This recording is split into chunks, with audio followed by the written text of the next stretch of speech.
It wasn't really until quite recently that I felt comfortable with describing myself as a writer. I think that there is, and I think any writer will tell you this, regardless of what success they've had, regardless of their place within the industry, there still lurks within you a constant fear of being found out. There's that fear never really goes, and perhaps it's a good thing, because ultimately you're still trying to prove yourself, and not only prove yourself to everyone else, but also to yourself, and still, and I think that insecurity never goes.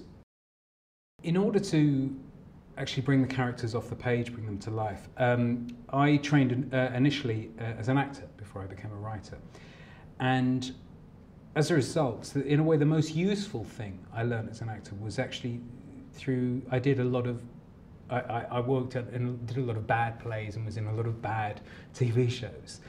And as a result, in a way, I think you learn more from doing bad scripts than you do perhaps from doing good ones. The thing that always struck me is that occasionally you would come across a line of dialogue and you would just know that the writer has never said this line out loud, because actually the actor trying to say it is in danger of dislocating their jaw, because it's just such an ugly collection of words. And so I would say that the one thing I would say about my work and my scripts is that there isn't a single line of dialogue that I haven't said, that I won't have tried out. And I'll kind of repeat them over and over and over.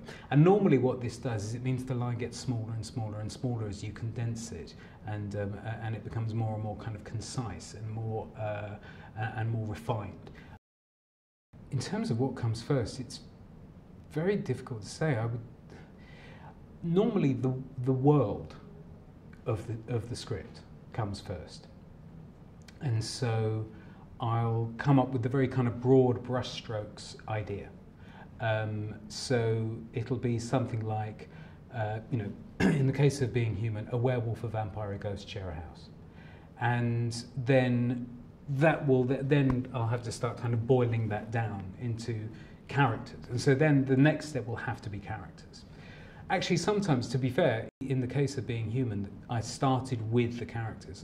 I'd been approached to come up with a completely different show, a human house share show, and I was on the verge of turning it down, but suddenly these three characters arrived: George, Mitchell, Annie. They were human characters, but their characters arrived completely fully formed. And Mitchell was a recovering sex addict. George was this very kind of punctilious, house-proud, slightly anal character who compartmentalised all of his life. Annie was this kind of borderline agoraphobic character.